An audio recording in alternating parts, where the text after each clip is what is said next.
It all started a long time ago in a land not so far away, a place that is now called Shoneman Forest. Robin Hood is the name to know. He always started his days with a trip to the ye olde sweet shop to buy sweets and such stuff for all his merry lads in the forest. However, this morning was different than all other mornings. Instead of going to the ye olde sweet shop, he decided to go hunting with his bow and arrow. He grabbed his bow and arrow and went out into the woods. Next what happened was outlandish. He saw something moving in the bushes, and so naturally he thought it was a deer. He drew his bow and shot the arrow. Zap! He got sucked into a machine that takes you to the future. In other words, a time machine. He got sucked into the year 2018. And he noticed that where he was a lot brighter and a lot different than where he was 5 minutes before. He was in the middle of Times Square. But what he didn't know is that he only had 12 hours in the future before he was gone forever. "Where art thou, my good lady?" he asked to a passerby woman. "You're in Times Square, and don't talk like that. It's so annoying and so 1,000 years ago," she replies. "What is Times Square?" he asks. "This is Times Square." "Okay, let me rephrase that. Where is Times Square?" "Here, right here," she says. "Where in the world is Times Square?" he asks. "Oh, in New York City." "Thank you," gasped Robin. "What is New York City?" he asks. "Only the greatest city in the world. Geez, why do you ask so many questions?" she says. "Because I'm new in this place." "What year is it?" he asks. 2018. Geez, you don't even know what year it is?" she replies. 2018? I must have gone into the future." Naturally, she doesn't believe him. But Robin persists. "No, I'm serious." "Oh yeah? What year did you come from?" she replies. 1150. Still not buying it, she says. "Buying what?" "Oh, it's an expression that means I still don't believe you."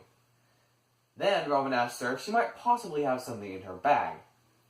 So she digs through her purse, and she pulls out an empty box of gum. And Robin says, "Perfect, put it right over here." Robin then backs up, draws his bow, shoots the arrow, and bullseye right on the mark. After Robin's incredible shot, she is astonished at his marksmanship. "How did you do that?" she asks. "Because, my good lady, I am Robin Hood, the finest archer in all of Sherwood Forest," she interrupts. "No, Shoneman Forest," he says. "Huh?" asks the puzzled lady. "You don't know about Great Shoneman Forest?" Of course I have. All the great oak trees and the famous butcher, I think his name was, it was Meathead," she says. "No," says Robin, setting her straight. "There are no great oak trees in the Shoneman Forest, only cedars. And there definitely isn't a butcher by the name of Meathead." "Whatever. Do you need a place to stay?" she asks. "That I do," replies Robin. "Now dost thou have a name, my good lady?" "Eliza," she says. "Ah, what a beautiful name," replies Robin. "Thank you," says the blushing Eliza. "Now where dost thou have me sleep?" he asks. "Just follow me." And so Robin follows his new friend through the bustling streets of New York City to where Eliza lived. They stopped in front of a tall apartment building, and Robin says to Eliza, "You live in the most peculiar castle thine eyes have ever seen." "Well, this is not all mine," she says, "just one room inside of it." So a few minutes later, after some questions about the elevator, they walk into her room. Then, says Eliza to Robin, "So, how long are you here for?" she asks. "I don't really know. It was all so sudden.